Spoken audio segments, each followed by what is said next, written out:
ओम नमः भगवते वासुदेवाय नमो नमः। 10वें अध्याय में हमने तुलसी के महिमा के बारे में सुना। आज हम 11वें अध्याय में जलंधर की कथा सुनेंगे। 11वां अध्याय जलंधर की कथा। जय श्री कृष्ण। राधे राधे। ऋषियों ने सूत जी से कहा कि हे मुनिवर, अब आप कृपा करके जलंधर की कथा सुनाएं। इस पर सूत जी बोले, हे ऋषियों, एक बार जब राजा पृथ्वी ने भी नारद जी से ऐसा ही प्रश्न किया था, तब नारद जी ने जो कुछ राजा पृथ्वी को बताया था वही मैं आपसे कहता हूँ, सुनो। नारद जी ने कहा कि हे राजन, एक बार की बात है कि देवराज इंद्र अन्य देवताओं के साथ भगवान शिव के दर्शनार्थ कैलाश पहुँचे तो वहाँ एक पुरुष को देखा जो ब्याह वह प्रतीत होता था। उस भयंकर पुरुष को देखकर देवराज इंद्र ने उससे पूछा कि तू कौन है और भगवान शिव कहाँ हैं। लेकिन बार बार पूछने पर भी जब उस पुरुष ने देवराज इंद्र को कोई उत्तर नहीं दिया, तब उन्होंने क्रोधित होकर उसके कंठ पर अपने वज्र से प्रहार किया। फलस्वरूप उसका कंठ नीला पड़ गया, लेकिन साथ में ही इंद्र का वज्र भी भस्म हो गया। तत्पश्चात उस भयंकर पुरुष की आंखों से प्रचंड अग्नि निकली। उस प्रचंड अग्नि को देखकर ऐसा लगता था जैसे देवराज सहित संपूर्ण संसार को ही भस्मीभूत कर देगी। यह देखकर देवगुरु बृहस्पति ने भांप लिया कि यह भगवान शिव की ही लीला है। इसीलिए देवगुरु ने देवराज इंद्र को दंडवत प्रणाम करने को कहा और स्वयं शिव का नमस्कार पूर्वक पूजन करने लगे।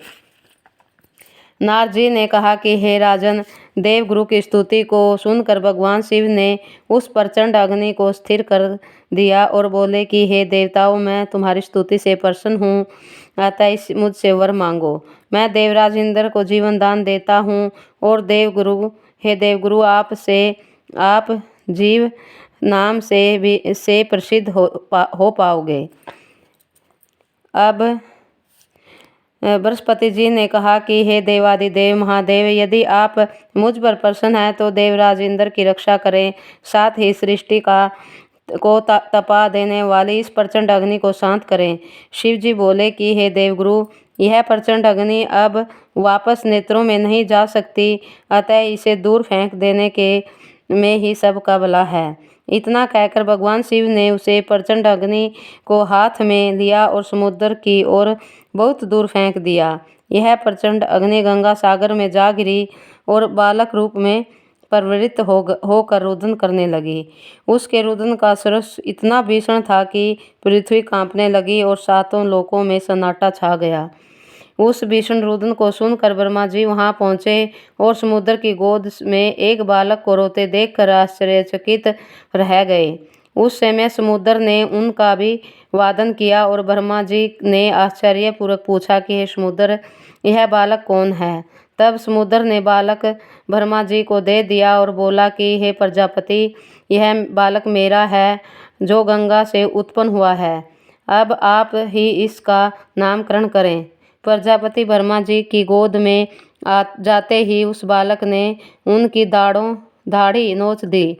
फलस्वरूप ब्रह्मा जी को जो पीड़ा हुई और उनके नेत्रों से जल आंसू निकल पड़ा।